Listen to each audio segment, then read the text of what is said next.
बिस्मिल्लाहिर्रहमानिर्रहीम, अस्सलामु अलैकुम, सुबह बखैर and welcome to Suno Pakistan. और एक और नया शो लेकर हम आपके सामने मौजूद हैं। और नाजरीन, आपको बता दें कि कल रात से लाहौर और उसके गिरदोनवा में होने वाली जो बारिश का सिलसिला है वो ताहाल जारी है और उसकी वजह से मौसम बड़ा खुशगवार हो चुका है। ठंडी पुरलुत्फ हवाएं चल रही हैं शहर लाहौर में। और यकीनन जो लाहौरियों का मिजाज बिगड़ा हुआ था शदीद गर्मी की वजह से, वो भी मजीद बेहतर हो गया होगा। मैं हूँ उज़ैर मलिक और प्रोग्राम में मेरा साथ देंगी नजफ राजा। और यही उम्मीद है नाज़रीन आप मज़े में होंगे, ज़बरदस्त होंगे। और ये नहीं कहूंगी आज आप उठ गए होंगे, क्योंकि आज मौसम खुशगवार है, बारिश हो रही है, तो बहुत सारे लोग एंजॉय करते हैं, सोते हैं मौसम में। तो कोई बात नहीं, आप हमारा कंटेंट, हमारे सेगमेंट्स वगैरह बाद में एंजॉय कर सकते हैं। हमारे सोशल मीडिया अकाउंट पे जाके आप वेदर भी देख सकते हैं। अभी मजीद वेदर सेगमेंट के नीचे ये भी बता सकते हैं कि किन किन इलाकों में और आपके क्या इलाकों में बारिश हुई है या नहीं हुई है। बिल्कुल, चलें आइए मौसम की जानिब चलते हैं। आपको बताते हैं कि मुल्क में मौसम में खुशगवारी तो आई है, लेकिन दर्जा हरारत कहां तक पहुंचा है, आइए।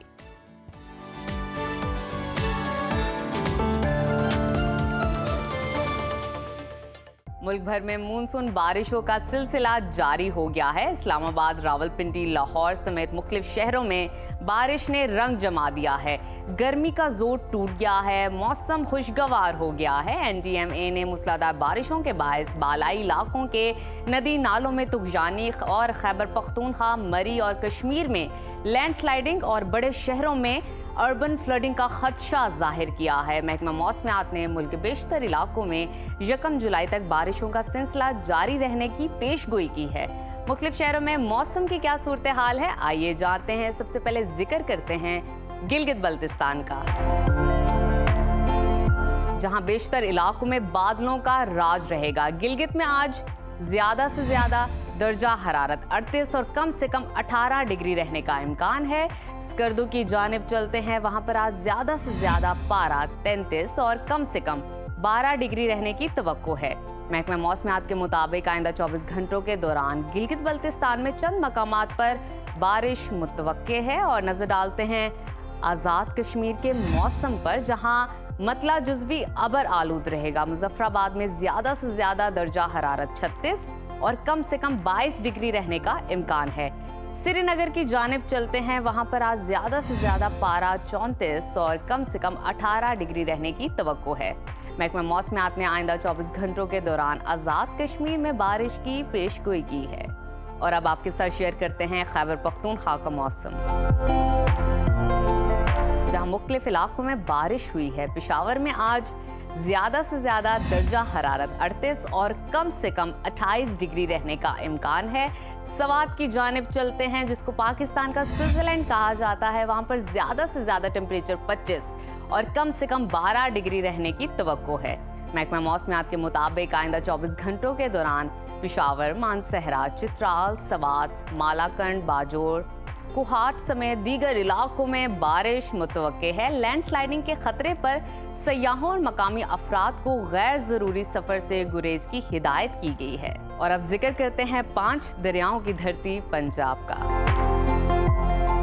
जहां मुख्तलिफ इलाकों में बारिशों का सिलसिला शुरू हो गया है। लाहौर समेत कई शहरों में बारिश ने रंग जमा दिया, मौसम दिलफरेब हो गया है। लाहौर का दर्जा हरारत आज ज्यादा से ज्यादा 36 और कम से कम 26 डिग्री रहने का इम्कान है। वफाकी दारुल हुकूमत इस्लामाबाद की जानिब चलते हैं, वहां पर मूसलाधार बारिश हुई है और शहर का ज्यादा से ज्यादा पारा 36 और कम से कम 25 डिग्री रहने का इम्कान है। मुल्तान की तरफ रुख करते हैं, वहां पर आज ज्यादा से ज्यादा टेम्परेचर 43 और कम से कम 32 डिग्री रहेगा। महकमा मौसमियात ने आइंदा 24 घंटों के दौरान पंजाब के बेशतर इलाकों में बारिश का इम्कान जाहिर किया है। और अब रुख करते हैं सूबा बलोचिस्तान की जानिब, जहां बेशतर अजला में मतला जुज़वी अबर आलूद रहेगा। कोयटा का दर्जा हरारत आज ज्यादा से ज्यादा 38 और कम से कम 21 डिग्री रहने का इम्कान है। महकमा मौसमियात के मुताबिक आइंदा 24 घंटों के दौरान योब, मूसाखेल, कोहलू, बारखान, ज़ियारत, लोरालाई, सिब्बी, कल्लात, खुजदार में बारिश मुतवक्के है। और आखिर में हमेशा की तरह तज़किरा करते हैं सुबह सिंध के मौसम का, जहां दिन भर सूरज और बादलों के दरमियान आंख मचोली जारी रहेगी। कराची में दर्जा हरारत आज ज़्यादा से ज़्यादा 33 और कम से कम 29 डिग्री रहने का इम्कान है। हैदराबाद की जानिब चलते हैं, वहाँ पर आज ज़्यादा से ज़्यादा पारा 40 और कम से कम 29 डिग्री रहने की तवक्को है। महकमा मौसमियात ने आइंदा 24 घंटों के दौरान थरपारकर, मीरपुर खास, उमरकोट, खैरपुर और गिरदो नवाब में बादल बरसने की पेशगोई की है। साहली अजला में भी बारिश मुतवक्के है।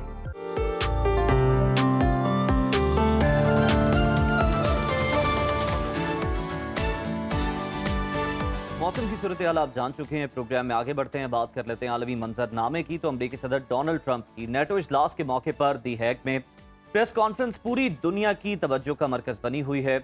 उन्होंने सहाफ़ियों के मुख्तलिफ सवालात के जवाब में आलमी हालात पर इस मौके पर खुलकर बात भी की और एक बार फिर पाक भारत जंग बंदी का उन्होंने क्रेडिट लिया और कहा कि मेरे मौजूदा दौर में बड़ी कामयाबी पाक भारत जंग रुकवाना है। दोनों मुल्क एटमी ताकतें हैं, उनके दरमियान जौहरी तनाज़ा हो सकता था, इस खदशे का उन्होंने इजहार किया। ताहम उन्होंने कहा कि मैंने फ़ोन करके तिजारत करने का कहा और भारतीय वज़ीर आज़म नरेंद्र मोदी को यह बता दिया कि अगर जंग जारी रखी तो फिर मैं तिजारत बंद कर दूंगा। और अमरीकी सदर ने एक बार फिर फील्ड मार्शल सैयद आसिम मुनीर की तारीफ की और कहा कि पिछले हफ्ते मेरी बात हुई थी, वो एक बेहतरीन और इंतहाई मुतासिर कुन शख्सियत हैं। ईरान इसराइल तनाज़े पर अमरीकी सदर ने इंकशाफ किया है कि इसराइल को ईरान के साथ जंग में आखिरी दिनों में बड़ी मार पड़ी और ईरानी बैलिस्टिक मिसाइलों ने बहुत तबाही मचाई, जिसके नतीजे में मुतादिद इमारतें तबाह हो गईं। डोनाल्ड ट्रंप ने ईरानी कौम के जज्बे को सराहते हुए कहा कि ईरान एक बेहतरीन मुल्क है और ईरानी कौम बेहतरीन लोग हैं। साथ ही जब डोनाल्ड ट्रंप से ये सवाल किया गया कि क्या अमेरिका ईरान पर पाबंदियां खत्म करने के बारे में कुछ सोच रहा है, तो उन्होंने जवाब दिया कि अगर वो तेल बेचना चाहते हैं तो बेचें। चीन अगर चाहे तो ईरान से तेल खरीद सकता है और ईरान को अपनी मैशत संभालने के लिए पैसों की जरूरत होगी। सदर ट्रंप ने यह भी बताया कि ईरान इसराइल तनाज़ा खत्म हो चुका, दोनों जंग के खात्मे से बहुत मुतमईन है। अगले हफ्ते ईरान से बातचीत का उन्होंने इंदिया भी दिया और कहा कि मुआहदे पर दस्तखत भी हो सकते हैं, इस उम्मीद का इजहार भी कर दिया। साथ ही खबरदार भी किया कि ईरान न्यूक्लियर हथियार नहीं रख पाएगा। रूस और यूक्रेन जंग से मुतालिक अमरीकी सदर का कहना था कि रूस और तनाज़ा भी हल करा देंगे।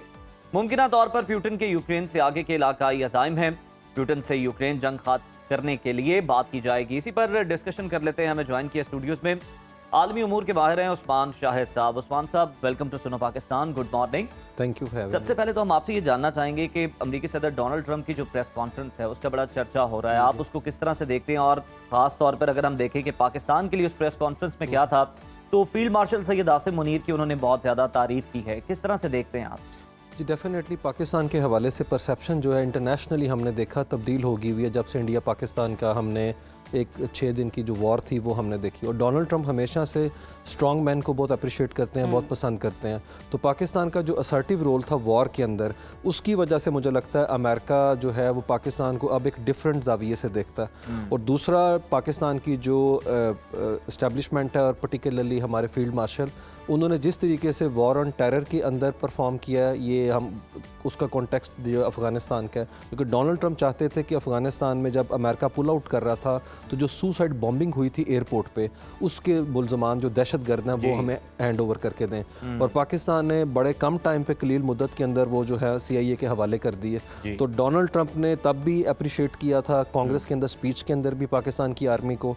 और अभी हम जो मुलाकात है, नो डाउट उसकी बड़ी सिग्निफिकेंस है। बिल्कुल, जनरल कुरेला ने भी हमने देखा बड़ी तारीफ की थी उस मौके पर। डेफिनेटली। और मेरे ख्याल में पाकिस्तान के हमेशा जो है अमेरिका के साथ जो रिलेशनशिप हैं वो सिक्योरिटी के तनाजुर के अंदर रहे हैं। तो हमें डोनाल्ड ट्रंप एक ऐसे इंसान है जो बड़े इनकन्सिस्टेंट हैं, बड़े इनकोहेरेंट हैं, उनकी बात को इतना हमें नहीं देखना चाहिए, क्योंकि डोनाल्ड ट्रंप सुबह कुछ कह रहे होते हैं, शाम को कुछ कह रहे होते हैं। बिल्कुल। लेकिन पाकिस्तान के कॉन्टेक्स्ट में हम देखते हैं कि he has been a bit consistent, कि अभी जो उन्होंने बात की पिछले 1 महीने में हम देख रहे हैं उनका रेटरिक, उसमें इंडिया को बड़ा डेंट पड़ा है। उनका पूरा पॉलिटिकल जो डिप्लोमेटिक कैपिटल है अमेरिका के अंदर लॉबिंग के बावजूद वो बर्न हो चुका हुआ है। और पाकिस्तान हम देखते हैं जिस तरीके से इस क्राइसिस से हम लोग बाहर आए हैं और पोजीशन ऑफ स्ट्रेंथ से आए हैं, तो वो चीज़ मुझे लगता है डोनाल्ड ट्रंप को बहुत ज़्यादा फैसिनेट करती है। और हमारी कहीं ना कहीं उस्मान साहब सिफारतकारी ने भी बड़ा पॉजिटिव रोल प्ले किया। हमारी तरफ से जो डेलीगेशन गया, किस तरह नपी तुली गुफ्तगू की, उधर से हम देख रहे थे कि उनके वफ्द के जो सरबराह थे शशि थरूर साहब, उन्होंने तोपों का रुख डोनाल्ड ट्रंप की तरफ ही कर दिया और उनको इंडिया के खिलाफ कर दिया। बिल्कुल, क्योंकि उनकी पूरी इन्वेस्टमेंट थी और इंडिया हमेशा अपने आप को जो है चाइना के साथ देखता है कि काउंटर वेट के तौर पे इस रीजन के अंदर है, लेकिन जिस तरह पाकिस्तान इंडिया रीहाइफनेट हुए इंटरनेशनल अरीना के अंदर, वो चीज़ बड़ी सुबकी का बायस थी इंडिया के लिए। लेकिन डोनाल्ड ट्रंप जो है यहाँ के ऊपर अगर हम उनके थोड़ा सा मिजाज को देखें और उनके ओवरऑल एक पॉलिटिकल पार्लेंस को देखें तो हमें ये पता चलता है डोनाल्ड ट्रंप फॉरेन पॉलिसी को और इंटरनेशनल रिलेशंस को बड़ा डिफरेंट तौर के ऊपर देखते हैं।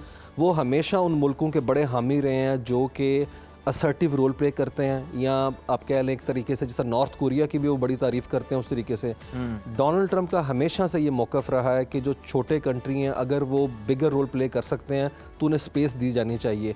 इसीलिए वो इंटरनेशनली जो डीप स्टेट है स्पेशली अपने मुल्क के अंदर उसके बड़े मुखालिफ रहे हैं। और अभी भी देखें इस वॉर के अंदर भी है, वो हमेशा इंप्रेशन देते थे मैं पीस मेकर हूँ, मैं पुलिस मैन नहीं हूँ दुनिया का। और उन्होंने पूरी कोशिश की, क्योंकि इस वक्त हम जिस दुनिया में रह रहे हैं ये बड़ी अपना हाइपर किस्म की वर्ल्ड है, हाइपरसोनिक मिसाइल, हाइपर वॉर, सुबह उठते हैं जंग होगी, शाम को सोते हैं जंग खत्म होगी है। तो ये एक अजीबो गरीब किस्म की दुनिया, लेकिन ऐसी दुनिया के अंदर हम देखते हैं कि ताकत जो है वो हार्ड पार के थ्रू नजर आती है। लेकिन मैं थोड़ा सा माइंडसेट के हवाले से जानना चाहूंगी। जाहिर बात है आप एनालिसिस करते हैं, आप रिसीव करते हैं इनकी कॉन्वर्जेशन को, किस तरह बात करें, आज कुछ और का, शाम में कुछ और का। ट्रंप साहब ने एक बार फिर ये इस चीज़ का इतराफ़ किया है कि मैंने पाक भारत जंगबंदी करवाई है और ये मेरे दौर में बहुत बड़ी कामयाबी है। ये जो इतना बड़ा क्रेडिट लेना है फिर अब ईरान और इसराइल का भी, क्या इनकी पर्सनैलिटी में ये शामिल है कि पहले वो होता है ना कि आप दो लोगों को लड़वा कर बीच में एक थोड़ा सा वो रोल प्ले करके देन आफ्टर दैट आप सुलह करवा देते हो? थोड़ा सा इनकी पर्सनालिटी को एलैबोरेट कीजिएगा, ये किस तरह का सोच है, क्या अप्रोच है इनकी? क्योंकि अनऑर्थोडॉक्स पॉलिटिशियन है, ये गैर रवायती सियासतदान है, और गैर रवायती सियासतदान हमेशा आउट ऑफ द बॉक्स जाते हैं। दुनिया में जो पॉपुलिस्ट लीडर है वो रवायती हथकंडे इस्तेमाल नहीं करते। और डोनाल्ड ट्रंप का हमने देखा कि जिस तरह मैंने कहा एरेटिक आदमी है, पहले वो नॉर्थ कोरिया को थ्रेट कर रहे थे, फिर उसको जाके मुलाकात भी कर ली उससे। व्लादिमीर पुतिन के बारे में सुबह कुछ कहते हैं, शाम को उनके बारे में कुछ कहते हैं। कल ईरान की तारीफें करते नजर आ रहे थे कि वो ग्रेट कौम है, तेल बेचे आगे बढ़े। और इजराइल जो है वो उसको डंड डाल दिया कल कि उनकी बिल्डिंग्स वगैरह। तो डोनाल्ड ट्रंप जो है वो उनका फॉरेन ऑफिस मुझे लगता है सबसे मुश्किल में है, क्योंकि वो कोशिश करते हैं उनका मतलब निकालने की, लेकिन डोनाल्ड ट्रंप का ट्विटर हैंडल जो है कुछ और कह देता है। तो एक डोनाल्ड ट्रंप की स्टेबिलिटी के मसाइल हैं। खुद अमेरिका के अंदर जो है ये डिबेट पिछली दफ़ा भी हो चुकी है कि डोनाल्ड ट्रंप एक मेंटल डिक्लाइन केस है। उसकी रीज़न यह है कि अमेरिकन मफादात को जिस तरीके से डोनाल्ड ट्रंप लेके चल रहे हैं उसमें काफ़ी डेंट पहुंचे। हम देखते हैं उनकी इंटरनेशनल अथॉरिटी और इंटरनेशनल क्रेडिबिलिटी बड़ी कंप्रोमाइज़ हुई है। मेरे ख्याल में और कोई हुकूमत भी नेतन्याहू के पीछे खड़ा ना होना चाहेगी कि 20 महीने में जितना उन्होंने कत्लेआम वहाँ पे बाजार गर्म किया हुआ, गजा के आप देख लें, सॉर्ट आउट नहीं हो सका, एक लिटमस टेस्ट है। उस तरफ कोई नहीं आता, उस तरफ उसके बारे में कोई बात नहीं होती। डेफिनेटली। और अभी 80 बंदे जो हैं कल उन्होंने शहीद कर दिए हैं। तो डोनाल्ड ट्रंप अगर नोबेल पीस प्राइज लेना चाहते हैं तो उनके लिए गोल्डन अपॉर्चुनिटी है गजा का क्राइसिस, क्योंकि नो डाउट यूक्रेन रशिया के अंदर उनका वो माइलेज नहीं, ना यूक्रेन को इन्फ्लुएंस कर सकते हैं लेकिन पुतिन को नहीं कर सकते। लेकिन वहाँ के ऊपर हम देखते हैं नेतन्याहू को अंडर प्रेशर लेके आ सकते हैं। नेतन्याहू को जो रेस्क्यू चाहिए वो डोनाल्ड ट्रंप दे सकते हैं, क्योंकि कल ही उन्होंने बात की कि इनके जितने मुकदमात हैं करप्शन के उसे कैंसिल कर दिया जाए। तो मुझे लगता है कि डोनाल्ड ट्रंप की जो से है मिडल ईस्ट के अंदर वो शायद आपको इस यहाँ पे उस तरीके से यूक्रेन क्राइसिस में नजर नहीं आती है। उस्मान साहब, आपको लगता नहीं है कि डोनाल्ड ट्रंप साहब ने जिस तरह के हमने देखा कि बयानात दिए इसराइल के अगेंस्ट दिए, ईरान की बहुत ज्यादा तारीफ की है, गो के सपोर्ट भी बहुत किया इसराइल को, तो जो अमेरिका के अंदर बड़ी स्ट्रॉन्ग इसराइली लॉबी है वो इनके खिलाफ हो सकती है? फिर हमने अगर माजी में देखें तो जॉन एफ कैनेडी साहब का भी जो हवाला जो मिसाल है वो सबके सामने। बिल्कुल नहीं, लेकिन वो हम देखते हैं कि इस दफ़ा की सूरत हाल कदरे मुख्तलिफ है, क्योंकि जो एपैक है वहाँ के ऊपर उसके अंदर भी है काफ़ी जो है वो ये गुफ्तगू हो रही है कि हमारा जो पैडल करने का नैरेटिव शेपिंग का जो मामला है उसके हवाले से दाएं बाजू की जमात पर्टिकुलरली रिपब्लिकन पार्टी के अंदर से आवाज़ें उठ रही हैं कि हमारी जो स्ट्रेटजिक कॉस्ट है इनको सपोर्ट करने की वो दुनिया में बहुत ज़्यादा बढ़ रही है, क्योंकि इस वक्त के इजराइल को सपोर्ट करना मेरे ख्याल में डोनाल्ड ट्रंप के खुद के हक में नहीं, इवन जेडी वैंस सपोर्ट नहीं करते। उनके जो एडमिनिस्ट्रेशन के अंदर स्प्लिट इस हवाले से है, और जो उनकी मेगा बेस है मेक अमेरिका ग्रेट अगेन, वो और डीप स्टेट जो है इस वक्त आमने सामने है। तो मेरे ख्याल में जो Democrats right wing progressive thought थी वो तो थी, ऑफ कोर्स उनके एपैक के खिलाफ है। और दूसरी एक चीज़ नाजरीन के लिए बड़ी ज़रूरी है कि आज जो है हम वो उस दुनिया में रह रहे हैं जिसमें लंदन के बाद न्यूयॉर्क के अंदर भी एक मुसलमान जो है वो मेयर मुंतखब होने जा रहा है। और कल ही हम देखते हैं कि जिस तरीके से ममदानी ने बीट किया है, उसने एपैक को एक्चुअली बीट किया। न्यूयॉर्क वो है जहां दुनिया के टॉप बिलियनियर रहते हैं। उस शहर के अंदर एक गुजराती मुसलमान का उस पूरे प्रोसेस के अंदर इतना सारा कुछ जो है उसको डिबंक करके, और उसने जो है जेनोसाइड का वर्ड यूज़ किया। उसने कहा वो कभी इजराइल नहीं जाएगा और इसराइलियों को वहाँ मदऊ भी नहीं करेगा। एक ऐसे माहौल के अंदर इस नारे पे इस नारे पे लड़ा। और मैं बहुत अप्रिशिएट करता हूँ न्यूयॉर्कर्स को कि जिस तरीके से 50,000 वॉलंटियर्स ने उसका साथ दिया है। इसका मतलब है अमेरिका के अंदर अभी भी सेन वॉइसेस जो हैं वो उस एम्पलीफाई हो रही हैं और लोग रेजिस्ट कर रहे हैं वहाँ के ऊपर। बिल्कुल सारे ये बड़ा खुश आइंदा है। बिल्कुल ठीक है। अच्छा, मैं आपसे मजीद जानना चाहूँगी, जिस तरह के ट्रंप ने अभी ईरान की तारीफें की हैं, एक बहादुर कौम कहा है, जो ट्रंप और अमेरिका की जानिब से ईरान पे पाबंदियां लगाई गई हैं, जो पॉलिसीज़ हैं, क्या समझते हैं ये इशारा है उस तरफ कि वहाँ पे नरमी की जा सकती है, दोबारा से उसको अमेंडमेंट उन पॉलिसीज़ में की जा सकती है? मेरे ख्याल में ये तो डिपेंड करता है जब मुज़ाकरात की टेबल पे आते हैं तो किस हद तक लेवरेज देना चाहेगा ईरान। क्योंकि ईरान बम बनाने की प्राइस पे कर चुका हुआ है पहले 2 दिन। जिस तरीके से उसकी टॉप टियर एलिमिनेट की गई है, अगर अब वो बैक ऑफ करता है तो मुझे लगता है उसके जो मफादात हैं उनको नुकसान पहुंचेगा। क्योंकि इस जंग के बाद उनकी सोच और है, जंग से पहले के हालात और थे जब ओमान में वो मुज़ाकरात कर रहे थे। और यहाँ पे बड़ी अफसोसनाक सूरत हाल है कि यही ईरान 2015 के अंदर मुज़ाकरात के नतीजे के अंदर साइन कर चुका है कि 3.67% से हम ऊपर नहीं जाएंगे। यही डोनाल्ड ट्रंप थे जिन्होंने 2018 में नेतन्याहू से इन्फ्लुएंस होके डील कैंसिल कर दी। अभी भी चौथा दौर जो था ओमान के अंदर वो वहाँ पे मौजूद थे, लेकिन एक तरफ उन्हें पता था ट्रंप को कि वहाँ पे अटैक होने जा रहा है और साथ आप मुज़ाकरात के लिए भी बैठ रहे हैं। मुझे लगता है इरानियंस इस दफ़ा ये वाज़ेह कर चुके हैं कि जब तक यूरोपियन कंट्रीज और चाइना रशिया टेबल पे नहीं होंगे हम डायरेक्ट अमेरिका के साथ नहीं बैठेंगे। क्योंकि ट्रस्ट डेफिसिट है, ट्रस्ट का बहुत इश्यूज है। तो डोनाल्ड ट्रंप तो किसी वक्त चीज़ों को बिल्कुल उस्मान साहब आप ठीक कह रहे हैं, ट्रस्ट डेफिसिट है। और उसका वाज़े तौर पर जो है हमें एक मिसाल देखने को मिली कि 2 हफ्तों का नेगोशिएशंस के लिए टाइम लिया गया और उस दौरान अटैक कर दिया गया। बहुत शुक्रिया आपकी आमद का, और बड़े बेहतरीन अंदाज में जो है आपने जितने भी ये मामला चल रहे हैं बैनुल-अक़वामी सतह पर इनका नक्शा खींचा। और अब देखना यह कि क्या डोनाल्ड ट्रंप जो है वो ईरान को राज़ी कर पाएंगे कि वो बिल्कुल जो एटमी तनसीबात हैं उनसे दस्तबरदार हो जाए, जो वो एटमी कुव्वत बनना चाहता है वो ना बने। और देखना ये कि अमेरिका जो है वो क्या ऑफर कर सकता है ईरान को, और ईरान उसे एक्सेप्ट करता है या नहीं। मौजूदा सूरत हाल में तो यही नजर आता है कि ईरान ने बड़ी हैवी प्राइस पे कर दी है ऑलरेडी, और अब जब वो इतना करीब है एटमी ताकत हासिल करने के तो मुश्किल है कि वो पीछे हटे, बैकआउट करे। बिल्कुल ठीक है, और इस हवाले से मजीद जो तफसीलात होंगी वो आपके साथ शेयर करते रहेंगे। अभी वक्त है छोटी सी ब्रेक का, आपने कहीं नहीं जाना, देखते रहिए सुनो पाकिस्तान। वेलकम बैक नाजरीन। पाकिस्तानी नौजवानों में अगर कुछ चीज़ सबसे ज़्यादा नुमाया है तो वो है हुनर, हिम्मत और हर रुकावट से टकरा जाने का हौसला। चाहे वसाइल की कमी हो या फिर हालात की सख्ती, हमारे नौजवान हर मैदान में दुनिया को हैरान कर रहे हैं। और हमारे आज के अगले मेहमान भी ऐसे ही नौजवान हैं जिन्होंने ना सिर्फ पाकिस्तान बल्कि बैनुल-अक़वामी सतह पर किक बॉक्सिंग, मुआय थाई के मैदान में सबको हैरान कर दिया। हमारे साथ मौजूद हैं, और आप ये भी बताएं कि सिर्फ 15 सेकंड के अंदर उन्होंने अज़रबैजान के चैंपियन को नॉकआउट करके वर्ल्ड प्रोफेशनल फाइट चैंपियनशिप अपने नाम की है। तो मेरा ख्याल है बिला ताख़ीर तारुफ करवा ही दें। आगा कलीम हमारे साथ मौजूद हैं।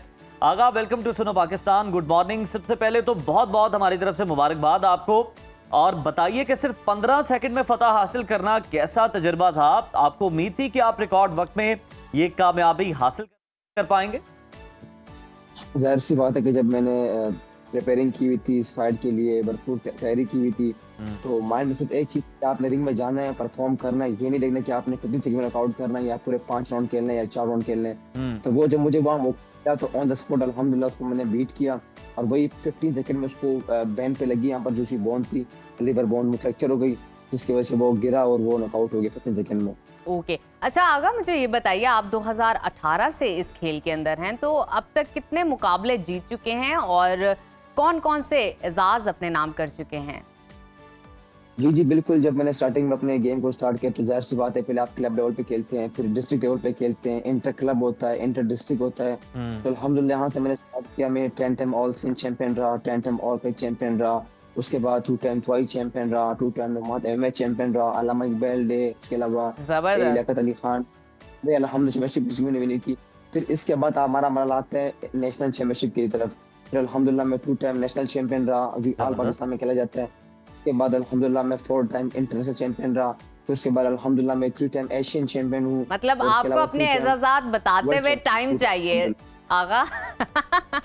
बहुत खूब, बहुत तो खूब। ये अभी बहुत कम बताया, इसके अलावा 2 टाइम वर्ल्ड बड़ा गोल्ड जबरदस्त मेडलिस्ट, शानदार करियर है आगा आपका यकीनन। हाँ। हमें ये बताएं कि किक बॉक्सिंग एक बड़ा मुश्किल खेल है, अपनी ट्रेनिंग के बारे में बताइए, कितने घंटे आपको ट्रेनिंग करना पड़ती है, साथ ही साथ कोई खास डाइट प्लान भी आप फॉलो कर रहे होते हैं, क्योंकि बहुत ज्यादा आप हम देखते हैं कि प्रैक्टिस कर रहे होते हैं, ट्रेनिंग कर रहे होते हैं कई कई घंटे।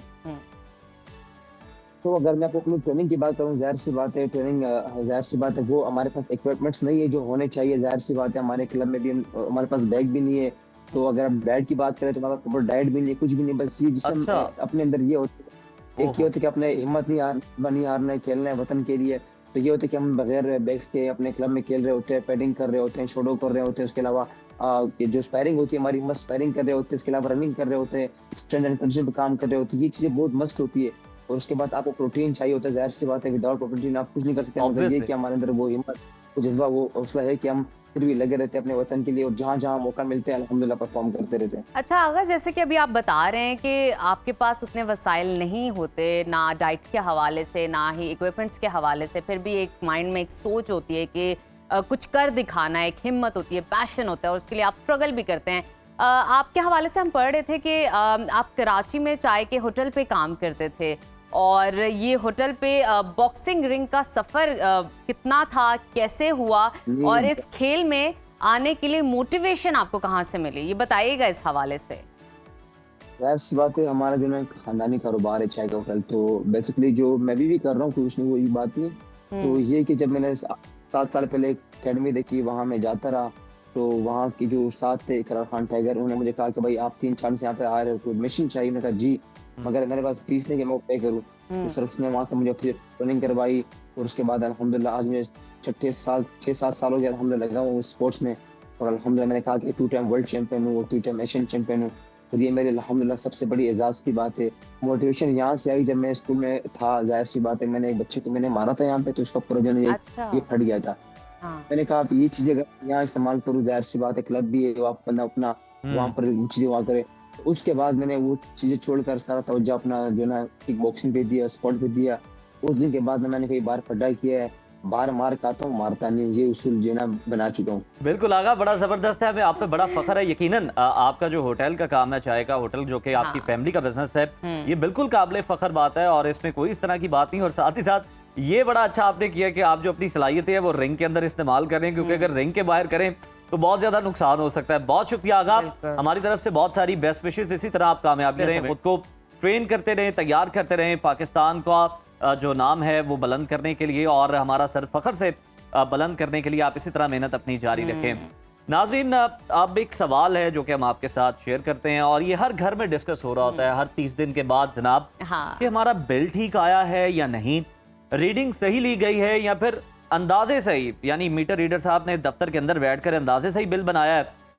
ये वो सवाल हैं जो हर महीने हजारों लोग अपने बिजली के बिल को देखकर खुद से कर रहे होते हैं और फैमिली से भी कर रहे होते हैं। लेकिन अब अंदाजे खत्म और शिकायतें बंद, क्योंकि वज़ीर आज़म पाकिस्तान ने बिजली के बिलिंग सिस्टम में शफाफियत लाने के लिए, ट्रांसपेरेंसी लाने के लिए एक बड़ा ज़बरदस्त इनिशिएटिव लिया है और ये हिदायत जारी की है कि एक ऐसी मोबाइल ऐप बनाई जाए जिसके जरिए सारे खुद अपने मीटर की रीडिंग को नोट करेगा और फिर बिल भी उसी बुनियाद पर बनेगा। ये सिस्टम के इलेक्ट्रिक के अलावा पूरे मुल्क पे नाफिज करने का प्लान।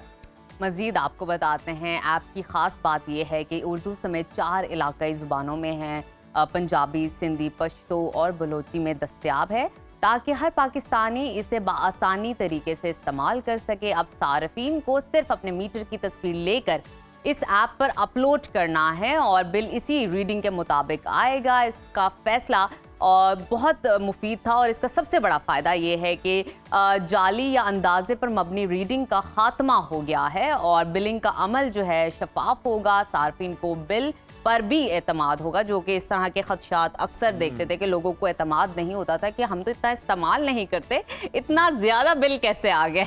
अब आपने खुद पर ही एतमाद करना है जनाब। इस ऐप को मरहलावार लॉन्च किया जाएगा ताकि इब्तिदा में किसी खराबी की सूरत में बेहतरी लाई जा सके। ऑब्वियसली कोई भी सिस्टम नया आता है तो उसके अंदर कुछ फ्लॉज मौजूद होते हैं जिनको टाइम के साथ साथ दूर किया जाता है। खैर, पावर डिवीजन और वजारत इत्तलात मिलकर इस मंसूबे पर काम भी कर रहे हैं और इस हवाले से 316 मिलियन रुपए की कौमी आगाही मुहिम भी शुरू की जा रही है और ऑब्वियसली अवेयरनेस जो कैंपेन्स हैं वो तो बहुत ज़्यादा ज़रूरी होती हैं बहुत ताकि ज़्यादा। लोगों को जो है वो मुकम्मल तौर पर आगाही फराहम की जा सके कि आपकी राइट्स क्या हैं, आप इसको किस तरह से इफेक्टिवली यूज़ कर सकते हैं और जो है खुद से अपनी रीडिंग जो है इदारों को भेज सकते और हैं। अब वैसे भी दौर बदल गया है। Main stream media plus social media की कोशिश रहती है कि आपको ज़्यादा से ज़्यादा अवेयरनेस दी जाए चीज़ों के हवाले से, एप्लीकेशन के हवाले से, इंटेलिजेंस एआई के हवाले से, लेकिन आपको सोशल मीडिया पे मौजूद हर इंफॉर्मेशन पर यकीन नहीं करना। ऑब्वियसली मेन स्ट्रीम मीडिया को ज़रूर फॉलो कीजिए क्योंकि गवर्नमेंट की जानिब अब से ये जो अहकामात आते हैं वो भी यहाँ बिजली पर की होते बात हैं। हो रही है तो बिल्कुल। इससे पहले हमने देखा था एक बड़ी फेक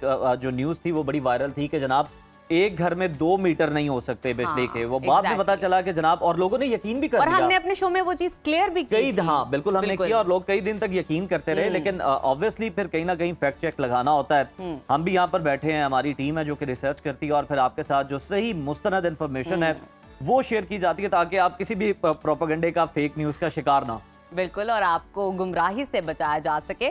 अभी नाजरीन लेते हैं एक और छोटी थकावट सी से भी ब्रेक। बचाया जाए। अभी हाँ। ब्रेक ले लेते हैं। अभी ब्रेक लेते हैं, आपने कहीं नहीं जाना, देखते रहिए सुनो सुनो पाकिस्तान। पाकिस्तान। वेलकम बैक नाजरीन। गर्मियों की छुट्टियां चल रही हैं और ख़ास तौर पर ये टाइम जो है बच्चों और नौजवानों की तख्लीकी सलाहियतों को निखारने का बड़ा बेहतरीन मौका है। Alhamra academy of performing arts Lahore की जानिब से गर्मी की छुट्टियों को कारआमद फ़ायदेमंद बनाने के लिए एक खुसूसी समर कैंप का इनेकाद किया गया है और इस समर कैंप के अंदर हो क्या रहा है वो भी आपको बताते हैं।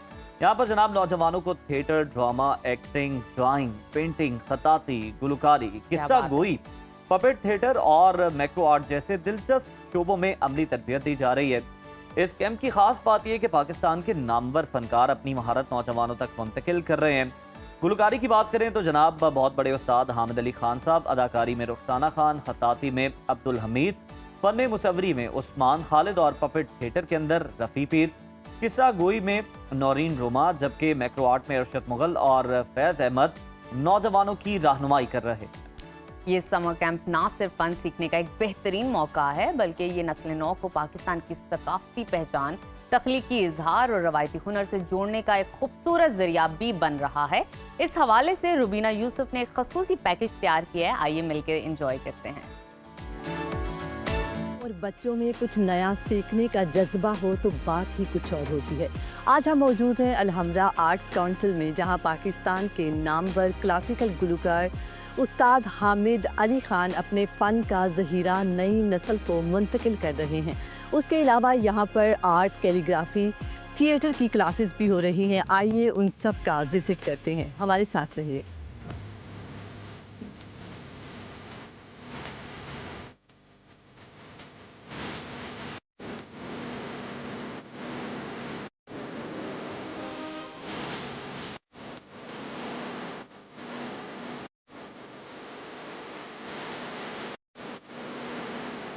जी नाज़रीन, अभी हम अलहमरा के परफॉर्मिंग आर्ट एकेडमी के पेंटिंग सेक्शन में मौजूद हैं और यहाँ पर आप देख सकते हैं कि बच्चे किस तरह से पेंटिंग बना रहे हैं। इनसे बात करते हैं।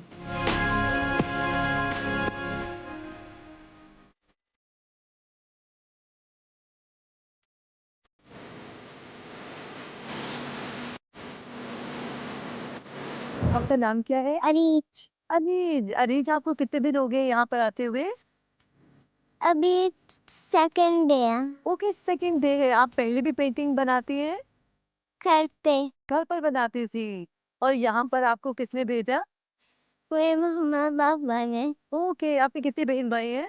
मेरे पास कोई बहन नहीं है, मेरे पास बस कजन्स है। ओके, आप अकेली बहन हैं। आपको मजाक करते हैं कजन्स के साथ? आपको कजन्स मारते तो नहीं है? मुझे बताइएगा, ये आप पेंटिंग करने लगी है यहाँ पर? हाँ जी। ये आप कलर मिक्स कर रही थी? नहीं, कलर नहीं मिक्स करी थी मैं। ऐसे जो है ना, मैं सारे कलर यूज करूंगी, अपनी स्टार में पेंट करूंगी, पूरी की पूरी कैनवस में पेंट कर ना साइड्स पे।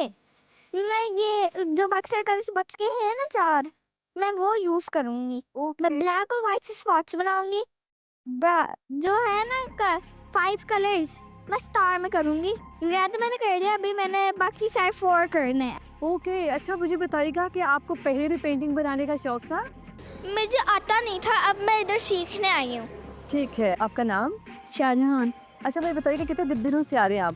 ये मेरा थर्ड डे है। अच्छा, थर्ड डे है। क्या बनने का शौक है? मेरा पायलट बनने का शौक है। पायलट, ज़बरदस्त। और यहाँ पर आप आए हैं, आपकी राइटिंग कैसी है? मेरी राइटिंग ना पहले काफ़ी गंदी थी, क्योंकि पहले मैं फर्स्ट आता था, अब मेरी सेकंड आ रहा है। क्योंकि ना मेरी टीचर्स कहते हैं कि राइटिंग काफ़ी गंदी है, इसलिए मैं राइटिंग यहाँ पे सीखने आया हूँ। ठीक है। वैसे आप मतलब पढ़ते बहुत ज़्यादा है, आपकी फर्स्ट पोजीशन आती है, लेकिन राइटिंग की वजह से भी आपकी सेकंड पोजीशन आई है, तो आपको दुख हुआ? यस, काफ़ी दुख हुआ। मेरी फूफो भी ना डाल रही थी, क्योंकि मेरी अब सेकंड आ रहा ना, जब मैं बचपन से फर्स्ट आता था। हाय अल्लाह।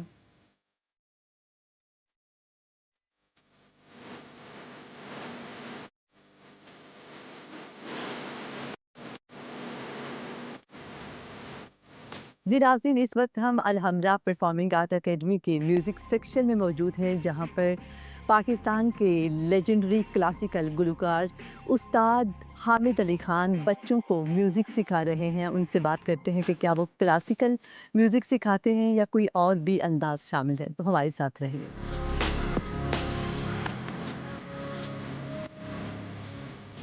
अस्सलाम वालेकुम सर। वालेकुम। सर, बहुत शुक्रिया अपना वक्त देने के लिए। नहीं कोई बात। सर, इतने अजीम गुलकार हैं आप क्लासिकल म्यूज़िक के, बच्चों को सिखाने का ख्याल कैसे आया? क्लासिकल म्यूजिक की इस वक्त ट्रेनिंग की बहुत ज़रूरत है। ठीक है। नई जनरेशन को उनको पता ही नहीं है कि राग क्या होता है, कवि क्या होती है, गज़ल क्या होती है, गीत क्या होता है। तो इसके जो बेसिक चीज़ें हैं, ठीक है। वो मैं चाहता हूँ कि जो हमारी जनरेशन उनको पता चले। जब तक उसका नहीं पता होगा तो वो किसी भी म्यूजिक को सही तरीके से एंजॉय नहीं कर सकते। ठीक है सर, कोई ऐसी चीज़ें जो कुछ टेक्निक्स जो हमारे काफ़ी यंगस्टर्स हैं जो सीखना चाहते हैं, कुछ आप उन्हें कुछ टिप्स बताइएगा? बस मैं यही कहूँगा कि उनको अच्छा म्यूजिक सुनना चाहिए, अच्छे लोगों को, ठीक है। जो बड़े-बड़े इस काम के जो माहिर लोग जो उन्होंने काम कर चुके हैं, जो कर रहे हैं, उन लोगों को सुनें, उनको जाँचें कि इनमें क्या चाहिए, इस सिंगर में क्या इसकी खूबसूरती है या इसकी गाने में क्या फ़र्क है। तो जब तक इस चीज़ का नहीं पता चलेगा ना, तो म्यूजिक का समझ नहीं आती। ये सुनने से, सीखने से तो आता है, लेकिन ज़्यादा सुनने से भी आता है। ठीक है सर, हमें थोड़ा सा बजा कर दिखाएगा कोई गाना, कोई गज़ल दुख भरी, आजकल के लोगों के बड़े। अच्छा, दुख भरी रस भरी।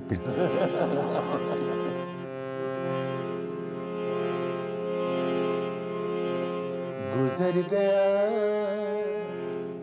जो ज़माना, उसे भुला ही तो।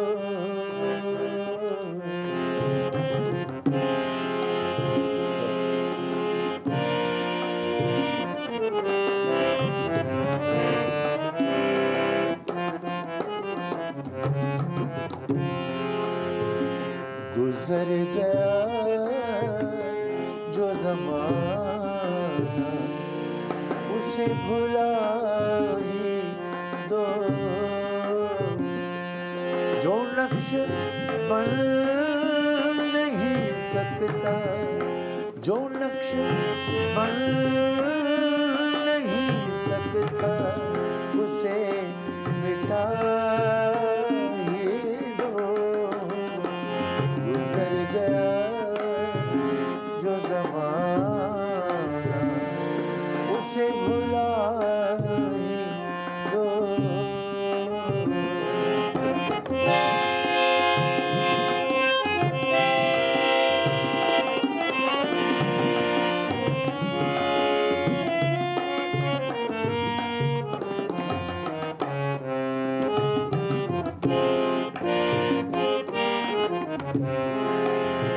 गुजर रहा है,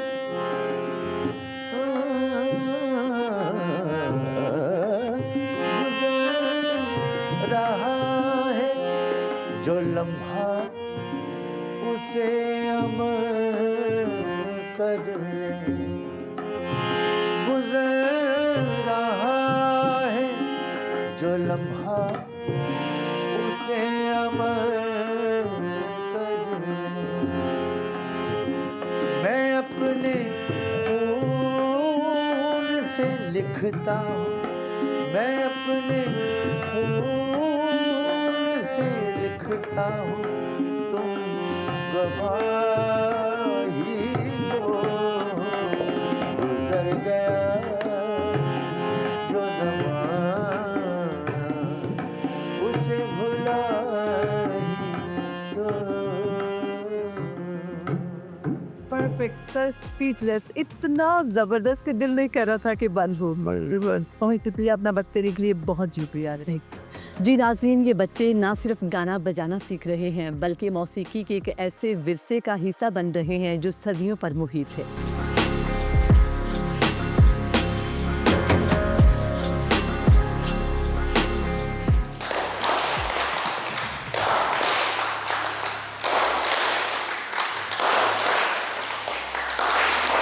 अल हमरा परफॉर्मिंग आर्ट एकेडमी के थिएटर सेक्शन में मौजूद हैं और यहाँ पर बच्चे डिफरेंट एक्टिविटीज़ कर रहे हैं और साथ ही इनकी जो टीचर है उनसे बात करते हैं।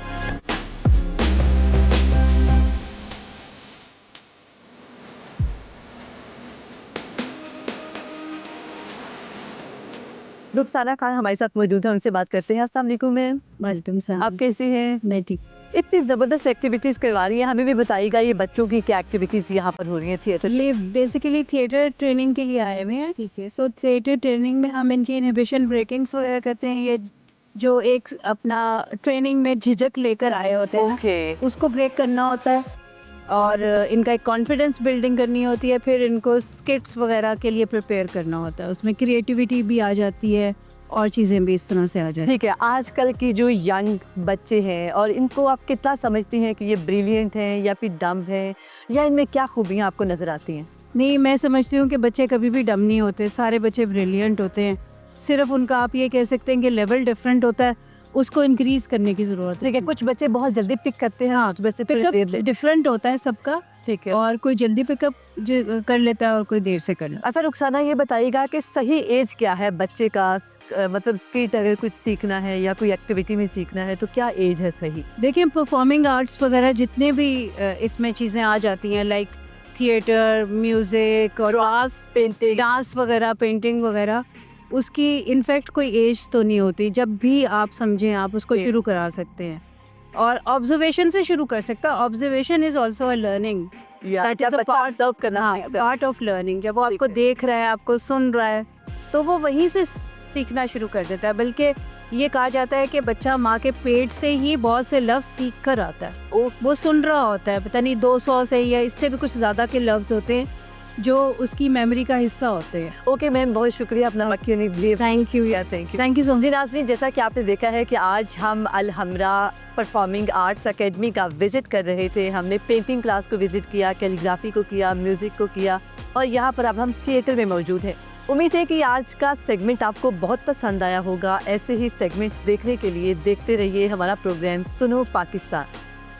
बड़ा ही खूबसूरत और बड़ा इन्फॉर्मेटिव पैकेज था जो कि रुबीना ने हमें दिखाया है। और यकीनन ना बच्चे आजकल फ्री हैं और वालिदैन सोच रहे होते हैं कि किस तरह से इनके टाइम को यूटिलाइज किया जाए। तो अल हमरा जो है वो आपको बड़ा जबरदस्त जो है वो मौका फराहम कर रहा है। बेहतरीन किस्म का समर कैंप चल रहा है जी। जिसमें बहुत सारी चीजें हैं जो कि उज़ैर ने कुछ देर पहले आपको बताई। अगर आप चाहते हैं कि बच्चों की छुट्टियां जाया ना हो और वो बेहतरीन अंदाज में छुट्टियां भी इंजॉय करे और स्किल भी सीखे, तो वो वाला समर कैंप जरूर अल हमरा में उनको ज्वाइन और करवाइए। खास तौर पर जो लाहौर के रहने वाले हैं उनके लिए बिल्कुल। तो मैं कहूंगा ये बहुत बड़ी Best और chance गोल्डन है। अपॉर्चुनिटी है। Yes. आप अपने बच्चे को देखें कि उसका मिजाज क्या है, रुझान क्या है, उसके मुताबिक डिफरेंट कोर्सेज जो है वहाँ पर ऑफर किए जा रहे हैं और आप वहाँ पर जाके उनको भेज सकते हैं और बच्चे बहुत कुछ सीखेंगे। उनकी ये छुट्टियाँ, और यकीनन जब ये छुट्टियाँ गुजरेंगी, अलहमदा में वो ये छुट्टियाँ गुजारेंगे तो एक नया टैलेंट उनके सीख अंदर के होगा। कोई जब वो स्कूल में जाएंगे। स्कूल में जाएंगे तो हाँ। भाई उनका एक प्रोटोकॉल ही और होगा ना। देखें बिल्कुल पूरी ऐसा क्लास ही रेस्ट है। करेगी कि टीचर्स भी रेस्ट करेंगे कि ये तो और बड़ा अच्छा बच्चे गा फिर रहा है, ये जो, तो ड्राइंग बड़ी अच्छी बना रहा है। एग्जैक्टली, फिर बच्चे जो स्टोरी टेलिंग करते हैं ना अपने फ्रेंड्स के साथ, टीचर्स के साथ, वो भी बड़े मजेदार होते और हैं कि मैंने सबसे ये किया, अहम वो बात किया। लास्टली मैं जो ऐड करना हाँ। चाहूंगा नजफ, देखें कितने बड़े उस्ताद हैं जो कि वहाँ पे सिखा रहे हैं। बिल्कुल। इससे बड़ी नेमत क्या हो सकती है वहाँ आपके से लिए? आप आधा सुर भी सीख लेना तो ओहो। मैं कहती हूँ आपकी जिंदगी के लिए बेहतरीन हो जाएगा। तो इसी के साथ लेते हैं एक छोटी सी ब्रेक। आपने कहीं नहीं जाना, देखते रहिए सुनो Pakistan. Welcome back to Suno Pakistan. Programme में आगे बढ़ेंगे और बात करेंगे मईशत की। तो वफाकी बजट पर कौमी असम्बली और सेनेट में बहस जारी है। हुकूमत और अपोजिशन की जानिब से बजट तजावीज़ पर गर्मा गर्म तकरीरें देखने में आ रही हैं, मगर बजट की मंजूरी से पहले ही महंगाई का तूफान तेज हो गया है। मुल्क भर में चीनी की कीमतें तशवीशनाक हद तक बढ़ गई हैं। इस्लामाबाद समेत मुख्तलिफ शहरों में चीनी फी किलो 195 रुपए तक पहुंच गई है।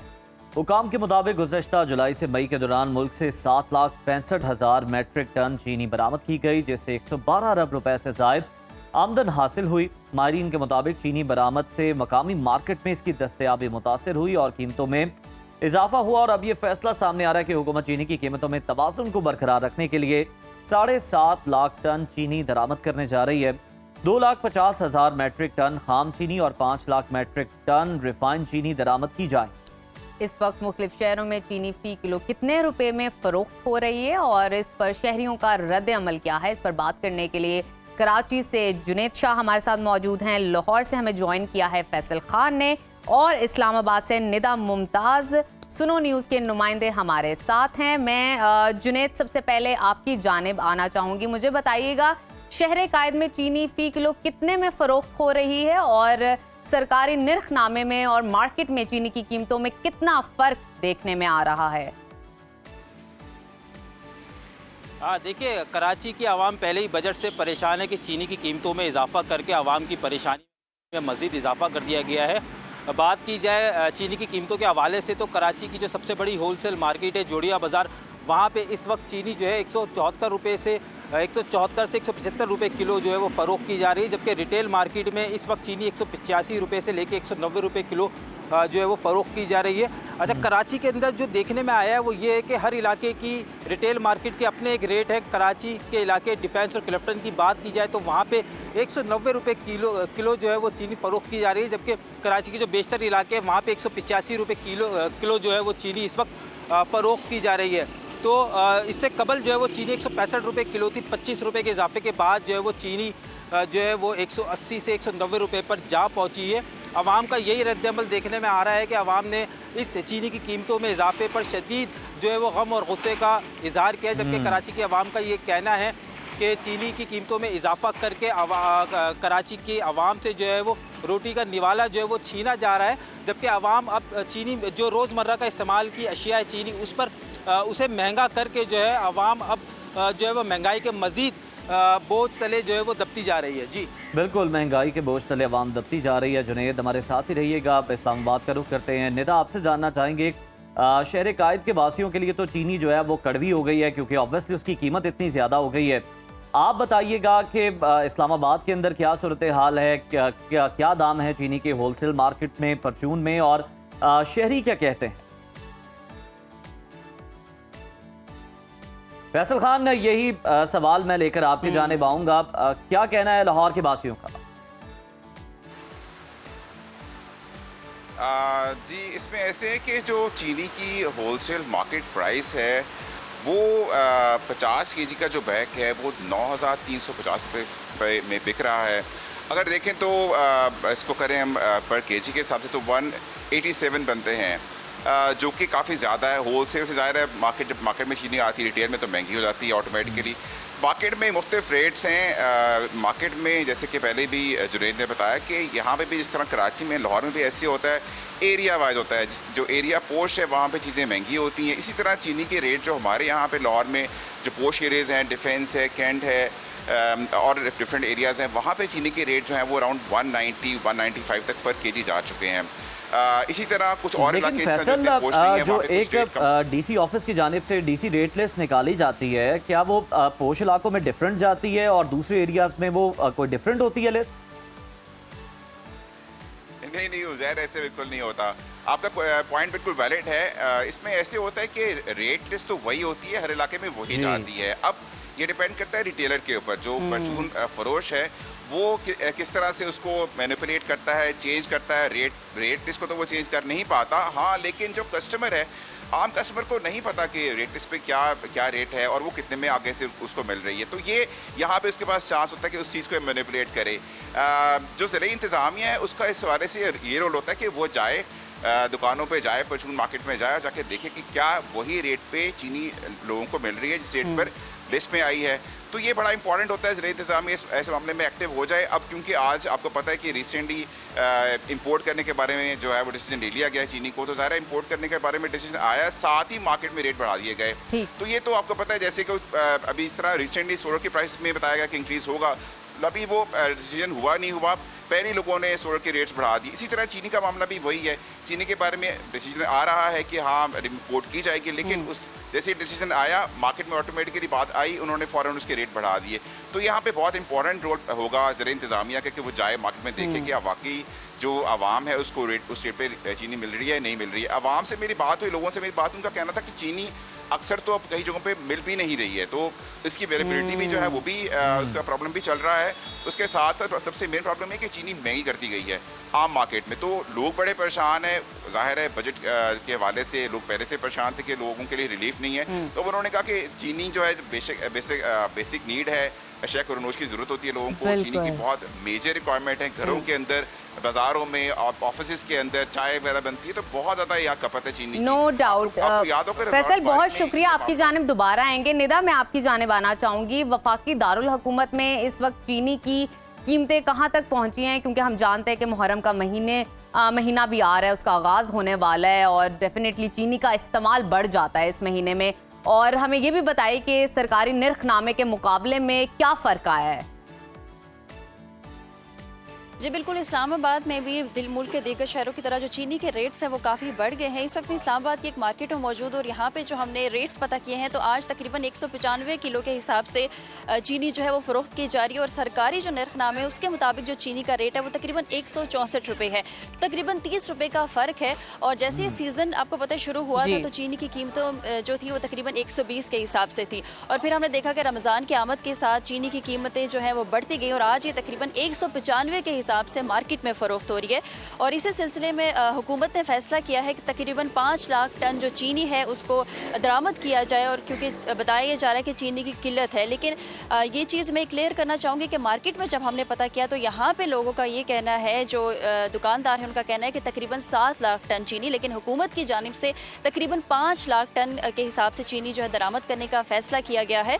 और लोगों से हमने बात की, वो बड़े परेशान है। लोगों का यही कहना है कि जो चीनी की कीमत है उसमें ना सिर्फ चीनी बल्कि तमाम जो अशिया खुर्दनोश उसकी कीमतों में इजाफा हो रहा है, और बजट की मंजूरी से पहले इस तरह कीमतों का इजाफा होना, लोग बहुत परेशान है कि हमारी बेसिक नेसेसिटीज़ नहीं पूरी हो रही।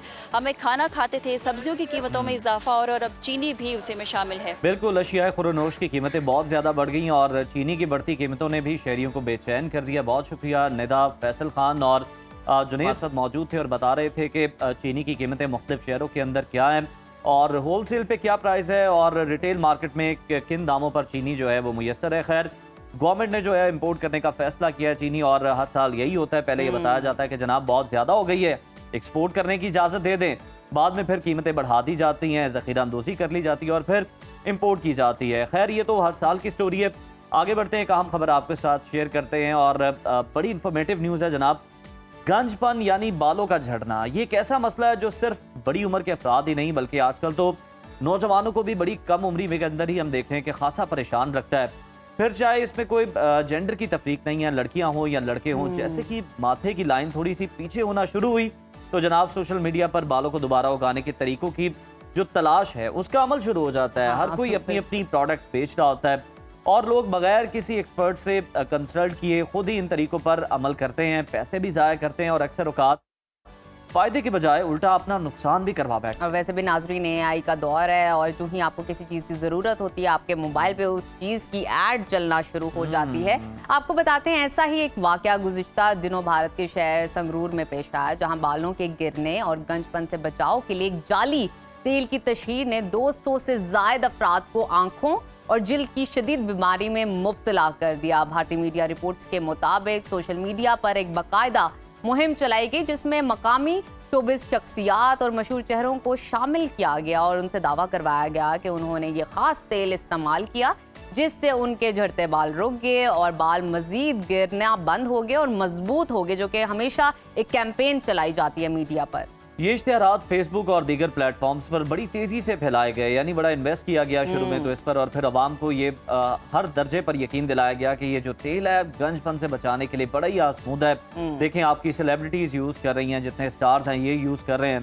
खैर, कई हफ्तों तक चलने वाली इस मुहिम के बाद संगरूर में कंपनी की जानिब से एक पब्लिक इवेंट रख लिया गया जहाँ पर दर्जनों अफराद उमड़ आए। उन्होंने जनाब पैसे दिए और अपने सरों पर तेल की मालिश करवाई और खुशी खुशी घरों को लौट गए कि हमारी बारी आ गई जनाब और हम जो है ये ऑयल यूज़ कर सके। लेकिन हुआ कुछ यूं कि चंद ही घंटे गुजरे थे कि उन लोगों की आंखों में जलन, एलर्जी और जल्द पर खारिश की अलामात जाहिर होना शुरू हो गई, जो फिर वक्त के गुजरने के साथ साथ शदीद इन्फेक्शन में तब्दील हो गई और नतीजतन 200 के करीब अफराद को फौरी तौर पर अस्पताल मुंतकिल करना पड़ा, जहां पर उन्हें इमरजेंसी तिब्बी इमदाद फराहम की गई। इसके साथ साथ बताते हैं वाकया मीडिया की नज़रों में आया तो इंतजामिया हरकत में आ गई और नाकिस तेल बेचने वाली कंपनी के जिम्मेदारान को गिरफ्तार कर लिया गया। रिपोर्ट में ये भी इंकशाफ किया गया कि भारत में बालों को घना, लंबा और मजबूत बनाने वाली मसनूआत का कारोबार हर साल 282 मिलियन अमेरिकन डॉलर से तजावज़ कर चुका है और हर साल इसमें मजीद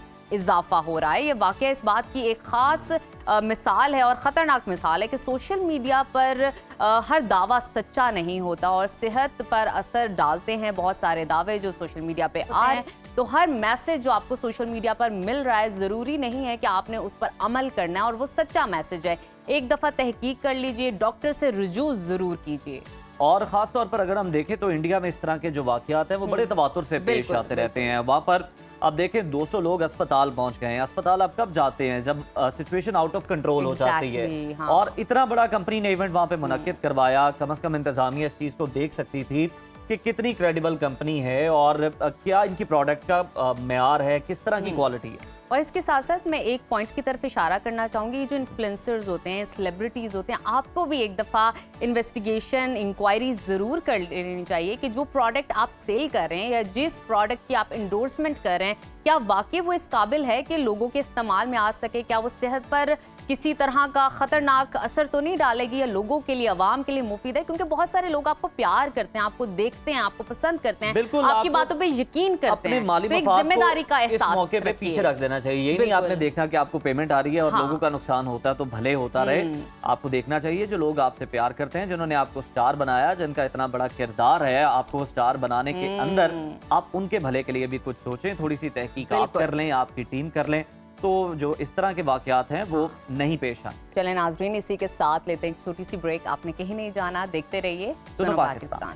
प्रोग्राम में अब वक्त हुआ है हमारे शोबिज़ सेगमेंट का, जिसमें हम आपको बताते हैं पर्दे के पीछे छिपी कहानियों के राज जो आप जानना चाहते हैं। तो जनाब, आजकल जो टॉक ऑफ द टाउन बनी हुई है दिलजीत और रहानी आमिर की नई फिल्म सरदार जी 3, जिसका ट्रेलर जारी कर दिया गया है और दिलजीत की जोड़ी को शायकीन की जानिब से खूब सराहा जा रहा है। बिल्कुल जी। और इसके अलावा आज के सेगमेंट में बात करेंगे पाकिस्तान की नई आने वाली ड्रामा सीरियल मैं मंटो नहीं हूं के बारे में, जिसके टीजर सामने आ चुके हैं, और साथ ही साथ बात करेंगे पाकिस्तानी फिल्म लव गुरु के बारे में भी, जिसने डूबती हुई फिल्म इंडस्ट्री को एक बार फिर कुछ सहारा देने की कोशिश की है।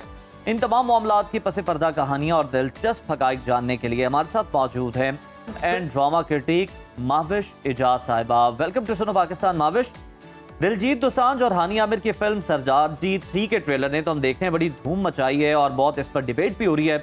भारत को खासी तकलीफ हो रही है। इस फिल्म की कहानी और दिलजीत के करियर के हवाले से आप क्या समझती हैं, कितनी इंपॉर्टेंट है और क्या ये फिल्म पाकिस्तान या फिर अब भारत में भी रिलीज हो पाएगी? अस्सलामुअलैकुम, बहुत शुक्रिया प्रोग्राम में लेने के लिए उज़ैर और नजफ। मेरा ख्याल है कि बहुत ब्रेव स्टेप है दिलजीत दोसांझ और उनके प्रोड्यूसर्स की वजह से।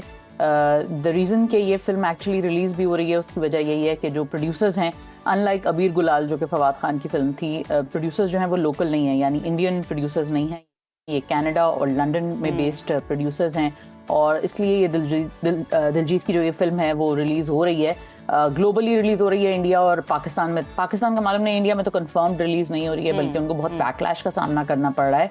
तो इस वक्त तो ये है कि मोस्ट लाइकली ये ग्लोबल रिलीज़ होगी। सुनने में ये भी आता है कि इंडिया में ये रिलीज़ होगी, लेकिन हानिया को शायद रिप्लेस कर दिया जाएगा या हानिया के रोल को कुछ मैनिपुलेट किया जाएगा कि हानिया उस फिल्म में ना हो, जो कि बड़ी स्ट्रेंज बात है। लेकिन हिंदुस्तान में काफ़ी स्ट्रेंज चीज़ें हो रही हैं पिछले कुछ अरसे से। बिल्कुल माविश, आपने ठीक कहा है। इसके साथ साथ जब दिलजीत का हमने इंटरव्यू सुना तो उन्होंने कहा कि हमारी शूटिंग जो थी फेब तक कंप्लीट हो चुकी थी और ये मसला जो था बाद में दरपेश हुआ, तो हमारी जो इतनी स्ट्रगल थी, इतनी मेहनत थी, वो कहाँ जाती। इसके साथ साथ आपका इस तरफ इशारा बिल्कुल दुरुस्त है कि प्रोड्यूसर डायरेक्टर सिख थे, और आप जानते हैं सिख कम्युनिटी कितनी पॉजिटिव है, वो अपनी बात से मुकरती नहीं है और पाकिस्तान को भी सपोर्ट करती है। तो समहाउ ये एक हानिया के पॉजिटिविटी एक अच्छे क्रेडिट में चली गई है बात। भावेश, लग यही रहा है कि हॉरर कम है, कॉमेडी ज्यादा है इस मूवी के अंदर। कितनी इंपॉर्टेंट मूवी है ये अगर हम देखें हानिया के लिए भी, पाकिस्तान के लिए भी? उज़ैर, ऐसा है कि दिलजीत के बारे में एक और बात समझना बहुत ज़रूरी है कि जब भी हिंदुस्तान में कोई कंट्रोवर्सी इस तरह की पॉलिटिकल मूवमेंट होती है तो दिलजीत बहुत आराम से लपकुशाई करते हैं। फार्मर्स मूवमेंट जब हुई थी उसमें भी दिलजीत ने बिल्कुल दिल खोल के उन्होंने बात की थी। इसी तरह इन्होंने जब कंगना रनौत जो कि एक बहुत ही राइट विंग एलिमेंट हैं हिंदुस्तान में, बॉलीवुड में, तो उसमें भी वो बहुत ज़्यादा खुल के बोले थे। उन्होंने कंगना को बहुत हेड ऑन लिया था।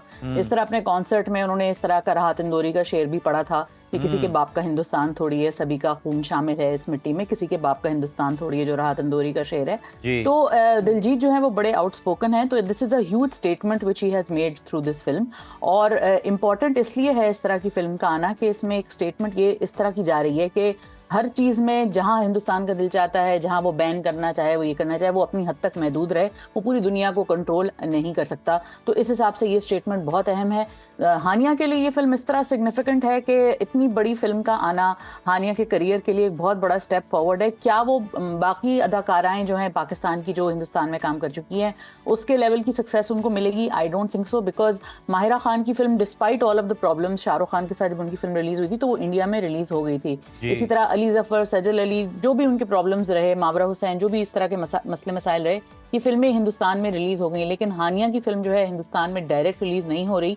बाद में शायद कभी किसी टाइम OTT पे वो आए, उसका नहीं कह सकते, लेकिन फिलहाल हानिया के लिए उस तरह की सक्सेस नहीं लेकर आएगी। लेकिन हाँ, एक ग्लोबल इम्पैक्ट इसका जरूर है। माविश, जिस तरह आपने बात की कि दिलजीत जो है बड़े आउटस्पोकन है, हर इशू पर खुलकर बात करते हैं, तो फिर उनके फैंस को बड़ी उनकी फिक्र लाहक रहती है, क्योंकि ऑब्वियसली रहते तो वो इंडिया में, और जिस तरह से शिद्दत पसंदी है वहाँ पर।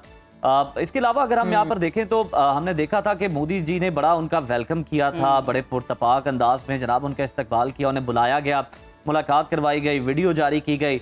लेकिन ये साबित करता है कि अगर आपके दिल के अंदर नफरत मौजूद है ना, आपके दिल के अंदर कीना है, आप रखते ही नफरत है दिल में सबके लिए, तो फिर कोई भी जो कि पूरी दुनिया का भी दिल जीत के आ जाए, वो आपके दिल को कभी नहीं भा सकता। अब वो मनाजिर भी मेरा ख्याल हम अपने नाजरीन को जरूर दिखा दें कि जब दिलजीत ने नरेंद्र मोदी से उनकी दावत पर मुलाकात की थी, तब मोदी जी के क्या अल्फाज थे, वो क्या कह रहे थे दिलजीत के लिए। मैं भी आपने सुना कि मोदी जी क्या कह रहे थे कि जी जब कोई नाम रोशन करता है और इंडिया का तो बड़ा अच्छा लगता है, लेकिन अब भी वो नाम ही रोशन कर रहे हैं, आपके लिए ही काम कर रहे हैं जनाब, लेकिन अब बिल्कुल अच्छे नहीं लग रहे, क्योंकि पाकिस्तान से किसी लड़की को जी काम दे दिया गया, मूवी के अंदर लिया गया। बॉर्डर 2 में दिलजीत आ रहे हैं, तो उम्मीद है कि तब तक मोदी जी और वो पूरा जो बीजेपी का एक फैक्शन है वो दिलजीत से तब खुश हो जाएंगे। वहाँ पे ही अप एंड डाउन चलता रहता है। इंपॉर्टेंट ये है कि इंसान अपनी बात करता रहे, जहाँ पे वो स्टैंड ले सकते थे उन्होंने लिया, और ये बहुत दिलेरी की बात है। और एक इंटरव्यू ये भी उनका सरफेस हुआ है दिलजीत का, जिसमें उन्होंने कहा है कि मुझे बॉलीवुड में काम करने का कोई शौक वौक नहीं है, मैं म्यूजिक बनाता हूँ, मैं वही मेरी प्रायोरिटी है, और म्यूजिक बनाने से उन्हें कोई नहीं रोक सकता। तो और दिलजीत जो है वो एक सिख हैं, और सिखों की एक बहुत बड़ी तादाद हिंदुस्तान से बाहर रहती है, मुसलमानों की एक बहुत बड़ी तादाद, क्रिश्चियंस की बहुत बड़ी तादाद हिंदुस्तान से बाहर रहती है। तो बीजेपी का अगर ये दिमाग में उनके ख्याल है कि वो मुसलमानों को, क्रिश्चियंस को, सिख को या किसी और माइनॉरिटी को वो ज़दोकोब करके या वो उनको हरास करके या पुश करके या प्रेशर डाल के वो उनको कंट्रोल कर सकते हैं, तो दुनिया वैसी रही नहीं है। दुनिया बहुत बड़ी हो गई है इन सब चीज़ों से। और दुनिया में जिस तरह का आगे चलते हैं, पाकिस्तानी ड्रामा के हवाले से भी बात कर लेते हैं। नई ड्रामा सीरीज आ रही है, मैं मंटो नहीं हूँ के टीजर सामने आ चुके हैं, शायकीन की जानिब से बहुत पसंद भी किया जा रहा है। आपके ख्याल में इस ड्रामे की कहानी किस किस्म की होगी, और क्या ये ड्रामा वाकई कोई नया होगा, मुख्तलिफ होगी इसकी स्टोरी, क्या कहेंगी? 2 टीजर्स आए हैं अभी तक, मैं मंटो नहीं को। पहला तो फर्स्ट लुक टाइप चीज़ थी, अभी एक प्रॉपर टीजर आया जिसमें कहा है कि जी कोई 212 मर्डर्स की कहानी है। तो ये बहुत इंट्रीगिंग टीजर है जो अभी आया है। हुमायूं सईद एक बहुत डिफरेंट अवतार के साथ सामने आ रहे हैं। ये जो जिस तरह के वो बेचारे प्रोफेसर बने हुए हैं, वो पहले कभी इस तरह हमें दिखे नहीं। हमेशा हीरो में, अभी रिसेंटली लव गुरु में भी हमने उनको एक बड़ा ही स्वाव, मॉचो सा, कैसनोवा टाइप का एक अवतार में देखा है। तो ये उनके लिए एक बड़ा डिफरेंट अवतार है। आई थिंक नदीम बेग को इसमें खराज तहसीन पेश करना चाहिए, बिकॉज जिस तरह का ये ड्रामा है उसका स्केल बहुत ह्यूज लग रहा है, और टीवी स्क्रीन्स पे इस तरह के ड्रामे जो हैं वो कम बनते हैं। तो इस तरह का जो पूरा उसका लुक है, ड्रामे का फील है, कहानी है, जिस तरह की मेगा स्टार कास्ट वो लेकर आ रहे हैं विद सनम सईद, सजल अली, और फिर इसमें आसिफ रज़ा मीर भी हैं। तो इसमें बहुत बड़ा एक एक्सपेक्टेशन इन्वॉल्व है, ऑडियंसेस का भी, मुझ जैसे फैंस का भी, क्रिटिक्स का भी, क्योंकि हम लोग इस तरह के ड्रामे कम देखते हैं। एक run of the mill drama होता है और एक मेगा ड्रामा होता है। तो this is one of those mega dramas of this year. जी अच्छा महविश, पाकिस्तान में सिनेमाज की हालत ज़ार की बात करें तो किसी से ढकी छुपी नहीं है। कुछ अर्सा पहले अगर हम देखें लेकिन इसके बावजूद हुमायूं और मायरा की जो फिल्म लव गुरु है 70 करोड़ से जायद का बिजनेस कर चुकी है। आपके ख्याल में इस फिल्म की कामयाबी के वजूहात क्या हैं? किन की बेस पर जो है ये फिल्म बड़ी सक्सेसफुल रही, और क्या ये फिल्म पाकिस्तानी फिल्म इंडस्ट्री को कुछ सहारा दे पाएगी? बिल्कुल दे पाएगी, बिकॉज प्रोड्यूसर्स को इससे बहुत ज़्यादा एक ढारस मिली है कि हाँ, अगर हम पैसा लगाएंगे, अच्छी फिल्म में पैसा लगाएंगे तो फिल्म पैसा कमा लेगी। ये फिल्म बनी तकरीबन 28-30 करोड़ में तकरीबन ये फिल्म बनी थी, और इसने तकरीबन अपना पैसा जो है वसूल कर लिया है, बल्कि उम्मीद है कि आगे भी थोड़ा और ही कमा लेगी। पाकिस्तान में सिनेमाज इतने ज़्यादा नहीं, तो जो 100 करोड़ और 200 करोड़ वाले बिजनेस वाले जो कॉन्सेप्ट्स हैं जो हमें मिले हुए वो हिंदुस्तान से मिले हुए हैं। जहाँ 3500 सिनेमाज हैं जो है सिर्फ हिंदुस्तान की, अगर आप बात की जाए, मैं तो आउटसाइड ऑफ हिंदुस्तान की मैं बात भी नहीं कर रही हूँ, क्योंकि हिंदुस्तान की फिल्में जो हैं वो ग्लोबली रिलीज होती हैं।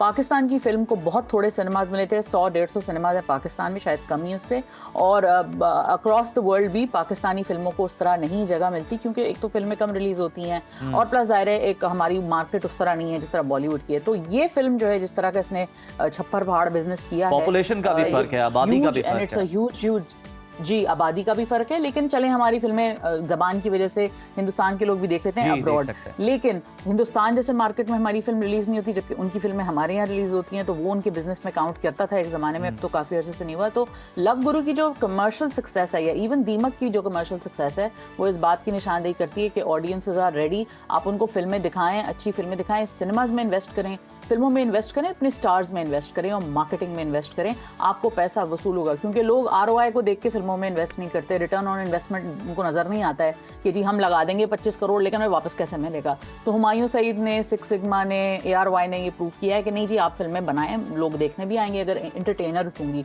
और फैमिली इंटरटेनर्स पे फोकस करना चाहिए। Family entertainers are very very crucial कि रिवाइवल हो, लोग जाएं, फुटफॉल आए। जब तक फुटफॉल उस तरीके का नहीं आएगा जिस तरह का लव गुरु ने देखा है कि लोग देखने चले जा रहे हैं, एक फेस्टिवल भी बना रहे हैं, एंजॉय भी कर रहे हैं, फैमिलीज आ रही हैं, ग्रुप्स आ रहे हैं पूरे फिल्में देखने, तो जब तक ये माहौल नहीं बनेगा जो कि लव गुरु ने बनाया है, बिल्कुल महविश आप सही कह रही हैं कि ये माहौल बनाना जरूरी है। फैमिलीज आएंगी तो बिजनेस ऑब्वियसली ज्यादा आएगा, पूरी फैमिलीज मूवी देखने आएगी, और फैमिलीज के लिए भी बड़ा अच्छा है कि उन्हें भी जो अच्छी तफरीह है वो देखने को मिलेगी और वो एंटरटेन हो सकी मूवी से। बहुत शुक्रिया महविश, आप हमारे साथ मौजूद थी और आप हमें बता रही थी कि कौन कौन से ड्रामास जो हैं वो आने वाले हैं, कौन सी मूवीज ने कैसा परफॉर्म किया।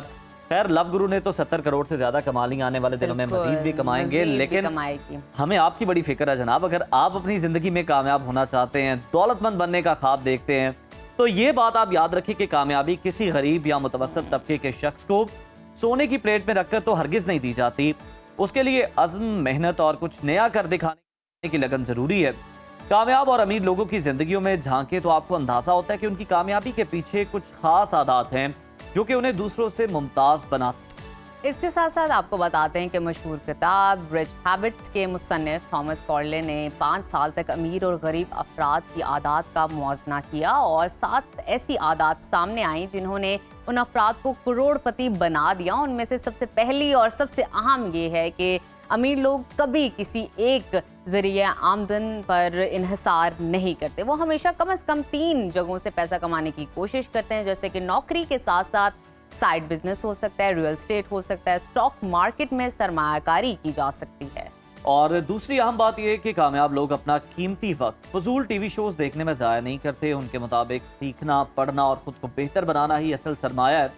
यही वजह है कि 88% अमीर अफराद रोजाना 30 मिनट मुतालिया जरूर करते हैं और उनकी तीसरी आदत यह है कि वो अपनी नींद को बहुत इंपॉर्टेंस देते हैं। वो कम से कम 7 घंटे सोते हैं और सुबह काम पर जाने से कई घंटे पहले जागते हैं ताकि दिन का आगाज भरपूर तवानाई से हो। चौथी और अहम बात यह है कि दौलतमंद अफराद अपनी सेहत को कभी नज़रअंदाज नहीं करते। अच्छी ग़िज़ा और रोज़ाना आधे घंटे की वर्जिश उनकी ज़िंदगी का हिस्सा होती है। 5वीं आदत यह है कि वो हमेशा अपनी आमदनी से कम खर्च करते हैं, बजट बनाते हैं, सेविंग करते हैं और अपने बजट की असूल को हमेशा उस पर अमल करने की कोशिश करते हैं, उसको नज़रअंदाज नहीं करते। और छठी आदत की अगर हम बात करें तो वो ये कि अमीर लोग कभी लॉटरी या जुए में पैसा नहीं लगाते, शॉर्टकट नहीं ढूंढते, क्योंकि जानते हैं कि ये रास्ता सिर्फ वक्ती धोखा है। इसकी बजाय वो अपने पैसे को समझदारी से सरमायाकारी में लगाते हैं। और 7वीं और आखिरी अहम बात यह है इस मन में कि दौलतमंद अफराद हमेशा कामयाब और पॉजिटिव सोच रखने वाले लोगों के साथ ही दोस्ती रखते हैं, क्योंकि आप अपनी सोबत से ही पहचाने जाते हैं, आप अपनी कंपनी से पहचाने जाते हैं। वो जानते हैं कि इंसान की सोच और रवैया उसके आसपास के लोगों से ही बनता है, डेवलप होता है।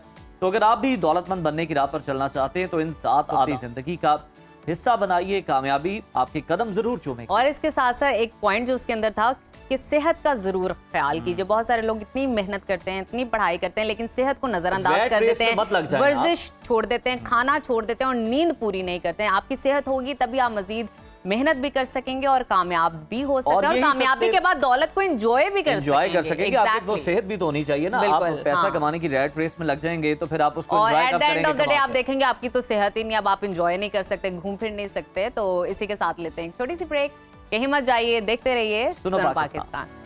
Welcome back to Suno Pakistan. नाज़रीन, उम्मीद करती हूँ आप ठीक ठाक होंगे, लेकिन एक प्रॉब्लम है जो हमेशा हम सोचते हैं, यंगस्टर्स के भी दिमाग में आती है, हमारे भी आती है। आप जब थोड़े से टीन एज से बाहर निकल जाते हो तब तो बहुत ज़्यादा आती है। वो ये है कि आपने अपने जिस्म को मुतवाज़न कैसे रखना है, अपने जिस्म की खूबसूरती को बरकरार कैसे रखना है, किस तरह मोटापे से बचना है, फैटनेस से, ओबेसिटी से बचना है, कैसे अपनी डाइट को बैलेंस किया जाए। और समझ नहीं आता, हर तरह से बहुत दफा ऐसा होता है कि आप डाइट को बैलेंस कर देते हैं। तो मेरा ख्याल है एक्सपर्ट के पास चलते हैं। हाँ, इससे पहले मैं मसाइल बता दूं, उन्हीं से मसाइल ही पूछ लेते हैं, उन्हीं से हल भी पूछ लेते हैं। वर्दा सिकंदर हमें ज्वाइन कर चुकी है स्टूडियोज में, उनसे बात करते हैं। Welcome to Suno Pakistan. Thank you so much for having me, I am good. Warda, हमें ये बताएं कि जो स्टबर्न फैट है, खास तौर पर जो आपके पेट के इर्द गिर्द जमा हो जाता है, क्या उसकी रीजन होती है कि वो आपका जो फैट है वहां पर जाके स्टोर हो जाता है? हाँ। और आगे चल के हम आपसे ऑब्वियस इसका इलाज भी पूछेंगे कि इसको किस तरह से खत्म किया जा सकता है। पहले रीजन बता। अच्छा, हाँ। सबसे पहले जो स्टबर्न फैट है ना, इसके मल्टीपल रीजंस हो सकते हैं। सबसे पहले एक चीज है कि स्टबर्न फैट की सबसे मेजर वजह होती है जब आपका स्टमक ठीक नहीं होता, आपका स्टमक प्रॉपर डाइजेस्ट नहीं कर रहा, आप प्रोलॉन्ग कॉन्स्टिपेटेड रहते हैं, या आपके जिस्म में एसिडिटी का लेवल बहुत ज़्यादा रहता है। हमारे जिस्म को 80% अल्कलाइन रहना चाहिए, 20% एसिडिक रहना चाहिए, लेकिन हमारे यहाँ एक्चुअली आजकल ऑपोजिट होता है। हम हर वो खुराक खाते हैं जो कि हमारे जिस्म में एसिडिटी को बढ़ा रही है।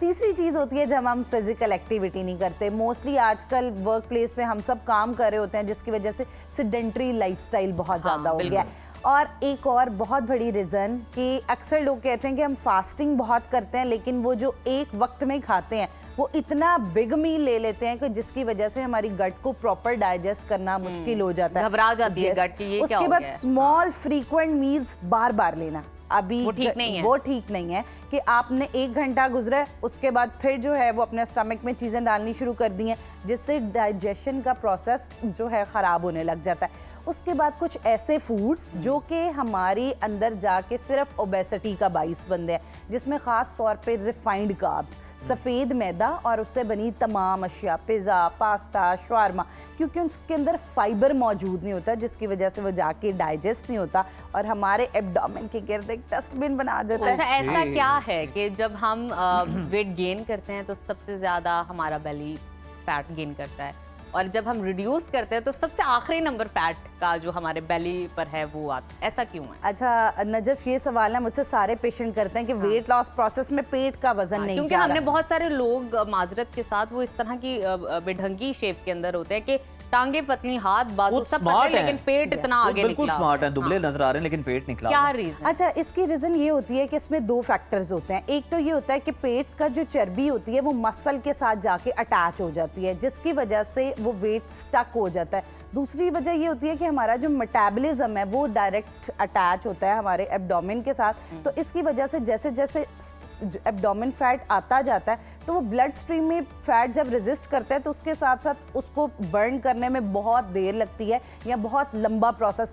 और जो एब्डोमेन फैट होता है वो मसल के साथ अटैच होता है, इस वजह से साथ एक्सरसाइज करना बहुत ज़रूरी हो जाता है। एक तो रिस्ट्रिक्ट डाइट और उसके साथ उस एक्सरसाइज जो है वो आप मसल के आप तो ये मसला अपने क्लिनिक पे देखती होंगी, हम जिम में भी ये मसला देखते हैं कि जो भी आता है ज्वाइन करता है वो कोच से सबसे पहले जाके कहता है बाकी बॉडी बने ना बने, बस मेरा पेट कम करवा दे।